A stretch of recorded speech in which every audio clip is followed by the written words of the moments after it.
And now, an Arizona PBS original production.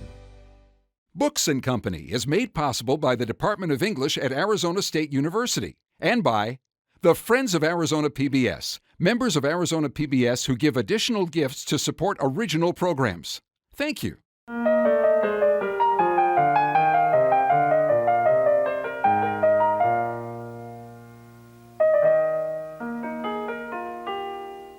Welcome to Books and Company. Bienvenidos todos. I'm your host, Alberto Rios. We're joined today by award-winning author Peter Selgin, talking about his latest book, The Inventors, a Memoir.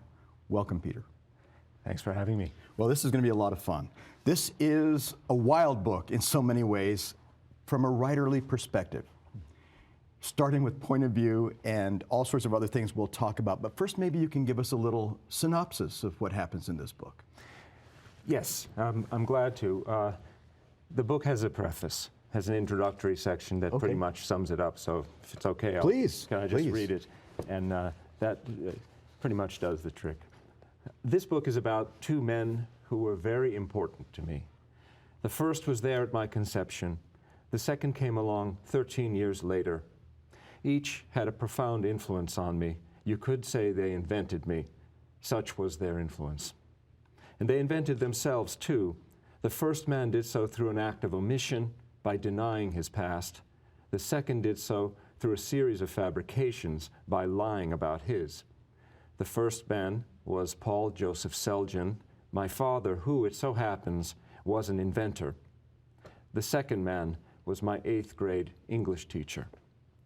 This book is my invention. Okay, well said. This book is your invention. You don't write a memoir, you live it. Yeah, I guess so. Even though you wrote it, you had to live it first, and there's a lot in here that is unfettered. It is, you're not shy, and those characters you're describing there, your teacher, 8th grade teacher, your father, and when I say characters, I mean characters because you yourself are in the book, and as the narrator, you are the narrator, you are that character, and you are in some metafictional way addressing yourself all the way through. That's right. But addressing myself, but actually addressing another character who was this younger version of myself. And I think that I think it's pretty clear that we do become different people as we get older. I think that they say every 7 years, we become another person, even down to the cellular level. But there's some core that remains consistent. But so the idea is that it's the middle-aged author looking back and actually speaking to his younger self.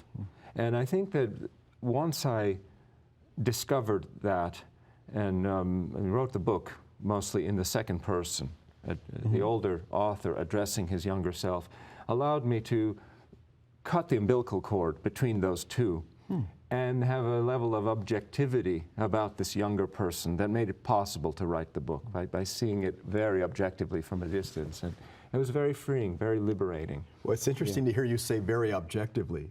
Yeah. Because as a reader, I think, no, it's still that character reflecting in the context of the two of them now, triangulating toward a third life that could have been, but it is still that character is still the narrator. Well, the word objective has to be in quotation marks. Yes. With anything that's based on memory, but certainly when the memories are of a person remembering who they were and trying to understand his or herself, there is no real total objectivity, but I think that there is the illusion or the attempt at objectivity, and that's crucial.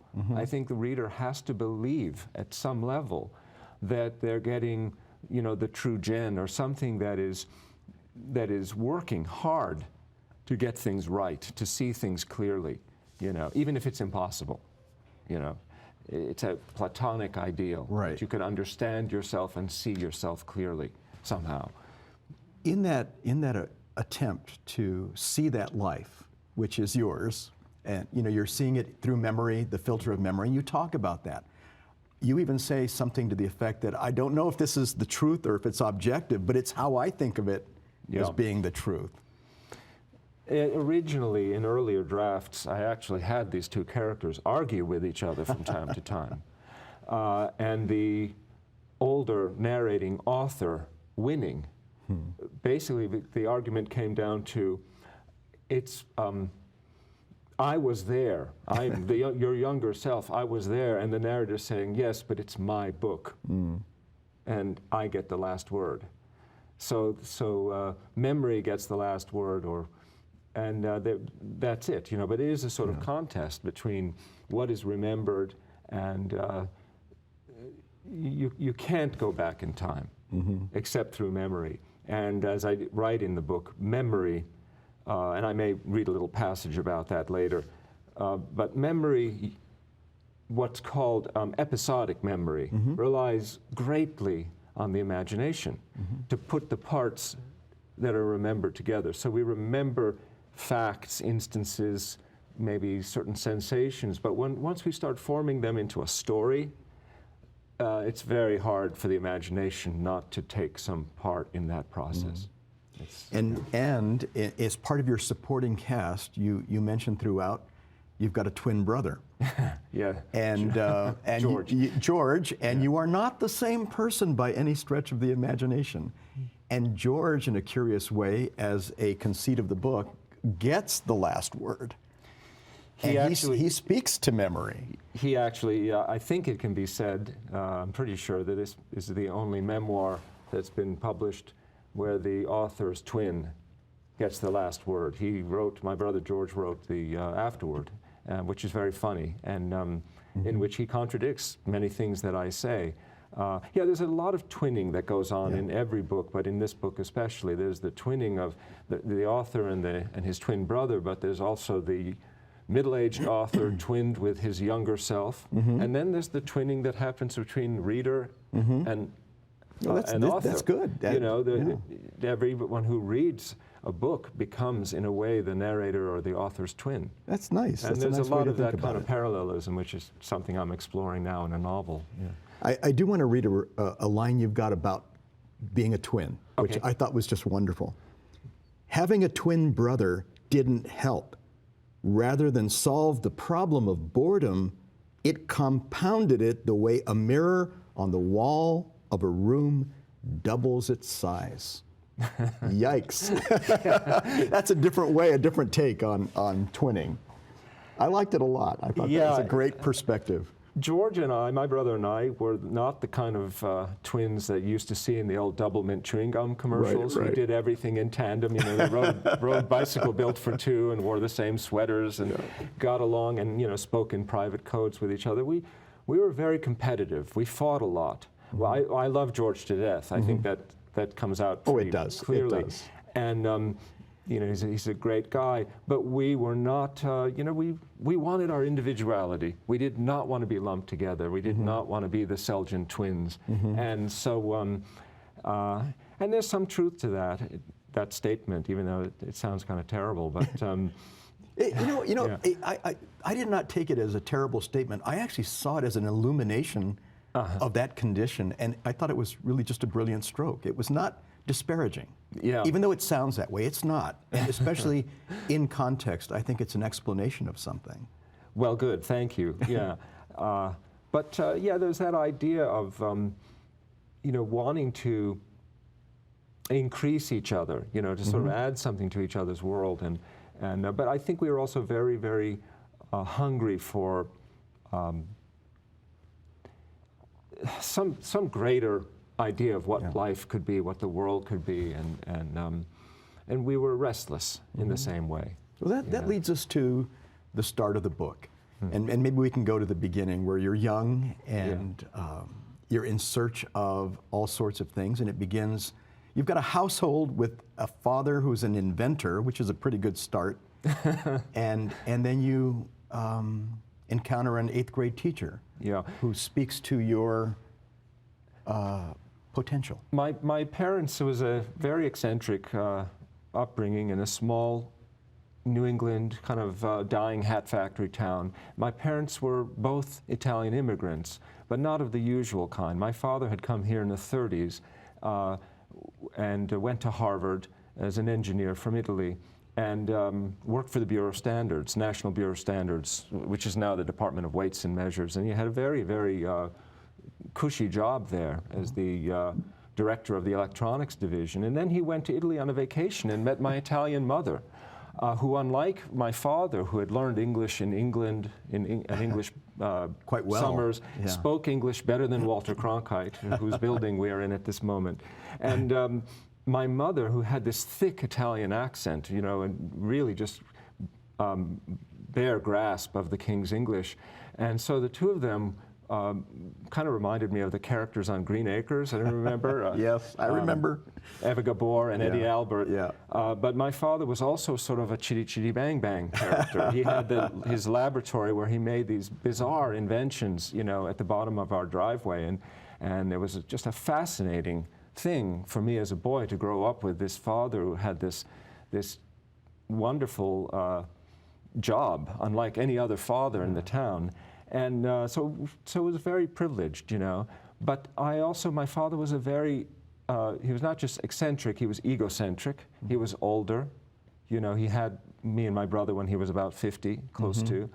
And he didn't play sports, and he was very involved in his own world and not demonstratively affectionate. And there was this young, charismatic, new English teacher who'd come to our little town from we knew not where, but we heard he was a Rhodes Scholar, he'd gone to Oxford, he wore his hair long in 1970. He wore jeans, which was, you know, revolutionary, and sweaters to school, and he was good looking and full of energy, and had put our desks in the circle, which again was, you know, doesn't seem like anything radical, today, but back then it was radical. Sure. It was very radical. And we played, you know, Mozart in the classroom, and he had these discussions. And I kind of found an alternative father figure in him, someone who was all the things my father wasn't in ways, you know, young, energetic, passionate, emotive. And I think I needed that too, which my father couldn't give me. Well, and an interesting comparative moment, and it's a small anecdote in the book where you talk about you're fascinated by the things your father is inventing, and you go down and you try to kind of do some of this yourself, and then I love this, you create something that is a motor. Oh yeah. Only it looks like a motor. That is to say, it is the art of the motor.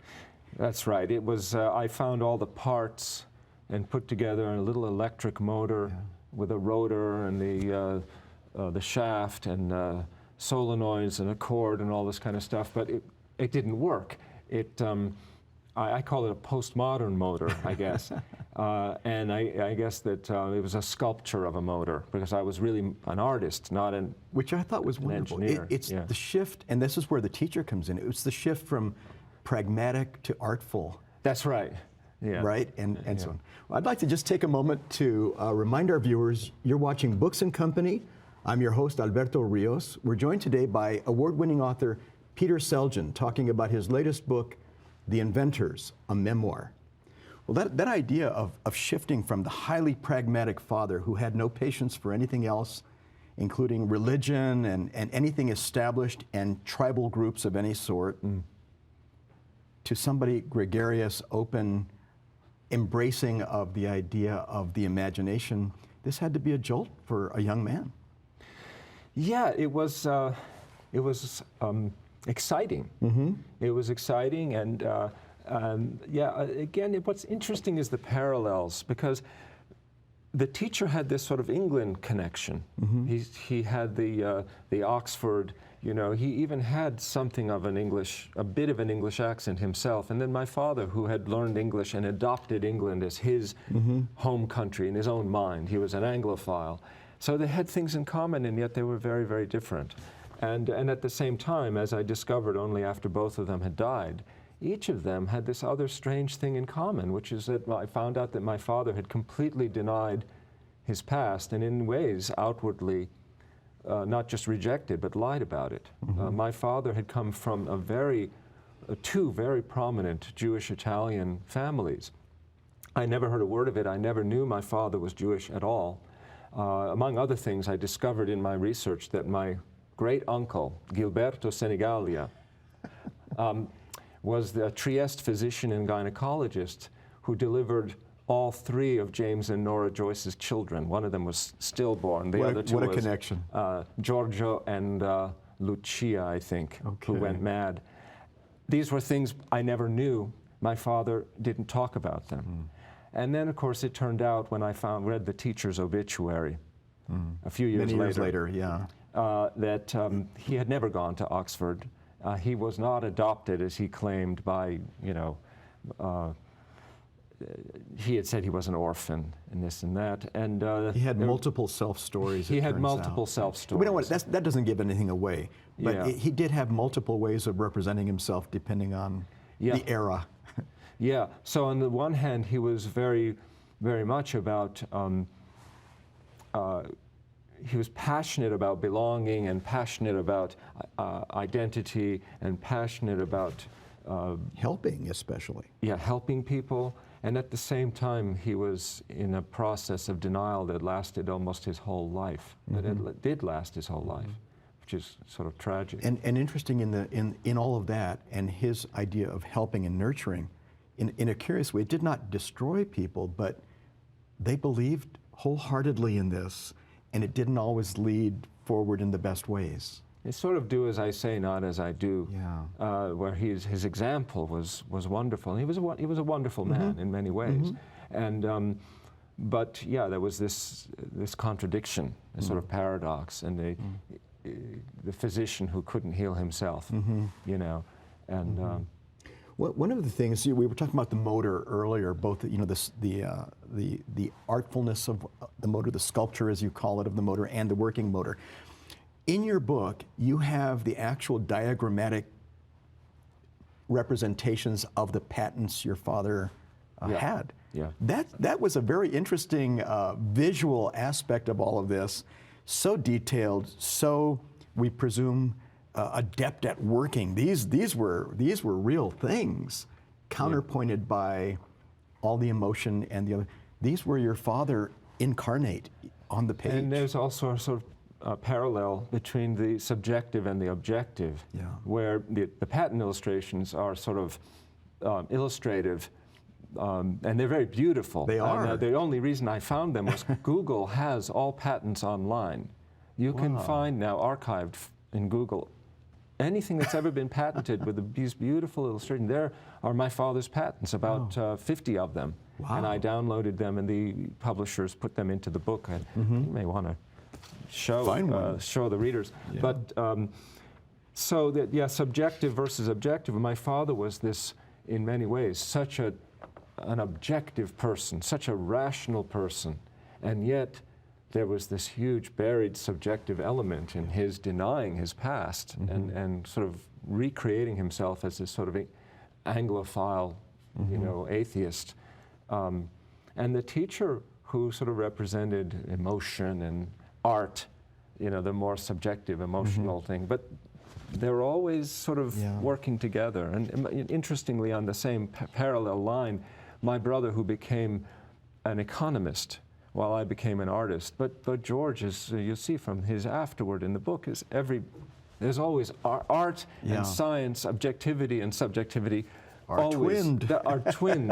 They're equal opposites that need each other. And I think any book is like that. And if we can abstract a little farther along those lines, your father and your mother, the rational and the emotional. Yes, I mean that seems like they fought day and night, and it's hard to understand how they stayed together, and yet it's so symbiotic. Yeah, and you sort of show us that it does not defy human nature; it is human nature. That's right. That's right. In a strange way, they were devoted to each other, and they needed each other. And I think my father needed this sort of balance to his rational, logical, objective, existence, where he was an engineer and a physicist and an electronics engineer, and my mother, who was purely instinct and emotion and passion and very sort of Anna Magnani, Sophia Loren, you know, an Italian movie star. And you do a good job, by the way, we should just stop for a moment, of rendering her language. I think you do a good job of getting that onto the page. And that's an art. Yeah, her accent. Yeah, her accent. Yeah, it was a little bit tricky because, you know, you don't want to go too far with that kind of thing. But she had these wonderful sayings, her own versions of idiomatic expressions. So I don't give a damn, for instance, she would say, I no give a goop. which I've come to love. Yes, I know give a goop. It's actually very good, you know. Right? You don't wonder what that means. Yeah.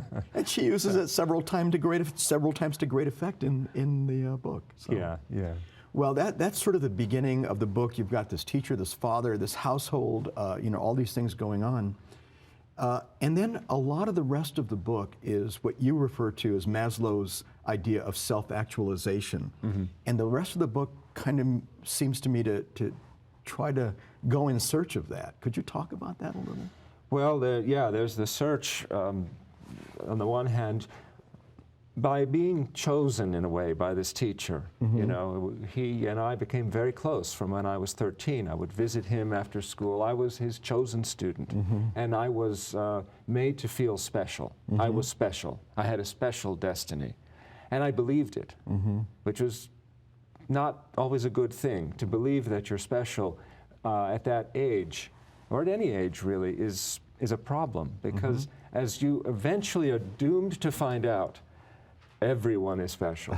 You know, no one gets a free pass in this life. And so I was searching for that special destiny.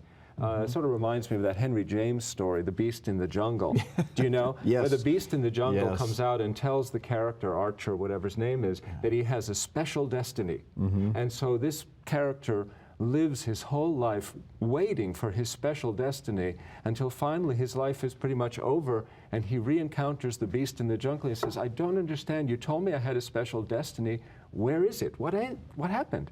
And the beast in the jungle says, your special destiny is that you would spend the rest of your life looking for your special destiny. That's it. And in a nutshell. In a way, that's what happens to this young man in this. He's waiting, you know, for this Castalia, it's called, this community that the teacher is dreaming of creating, that where they'll all be together one day and in this sort of paradise. And of course, it never really comes into being. But it's quite an emotional construct that it exists somewhere, right? It exists, this ideal, and in a way something does happen at the end of the book that I won't give away, that is a sort of Castalia that happens. But meanwhile, he's really trying to figure out who he is. That feeling of being special, you have a kind of a counter character, Vivian, who also fell into the same spell and might have also felt like she was special as a result of that. And you encounter her many years later. Yeah, it's very quiet. You know, it's a you know, but you sort of talk about this and yes, she'd fallen in love with the teacher, and much of which wasn't known to me at all, and she was devastated 20 years later, 20, 30, I forget how many years later when I met her. But you could see she'd never gotten over it, and there too, I think she was put on a sort of pedestal, or had this idea of some kind of a paradise or something, and it didn't happen, you know. And when I met her, she was very sad and bitter, you know. And well, how does the main character, who will go unnamed, come out of this book? You talk about Vivian being sad and unsure. Yeah. But how does Peter Selgin, who is a character in this book, how does he come out? Well, that's interesting. I think he survives, as we do, and he's written the book. So I guess that you could say that he has achieved the top rung of Maslow period. You know, self-actualization as the artist who actualizes himself by creating the work of art which we have read, which is the story of his self-actualization, you know, the Bildungsroman or whatever. And I don't know what else to say about it, except that you know, we do invent ourselves. We do ultimately succeed, except that it's an ongoing invention. It doesn't. We keep reinventing ourselves. It's not a process. That sounds like the machine, the fear we have of machines reinventing themselves. Yeah. But as human beings, it's worked for us, I think. Yeah, I think we all reinvent ourselves. We have to, but the question is how do we do it in a way that has integrity and that we're honest about it? And you know, the book I'm writing now is a book about twins, and also a book about self-reinvention, where one twin has reinvented himself through an epiphany, where he that ends up being the basis for a best-selling book. And he becomes rich and famous for writing a book about how he reinvented himself. But then there's always the question, there's that part of us that never changes, and that we can never change. So this Peter Selgin shows up again. I'm right here. Okay, with that, we will thank you, and I want to thank our viewers. You've been watching Books and Company. I'm your host, Alberto Rios. We've been joined today by award-winning author Peter Selgin, talking about his latest book, The Inventors, a Memoir. Please join us again next time when we'll be bringing you another good book. Peter? Thank you so much. Thank you. Thank you. All right.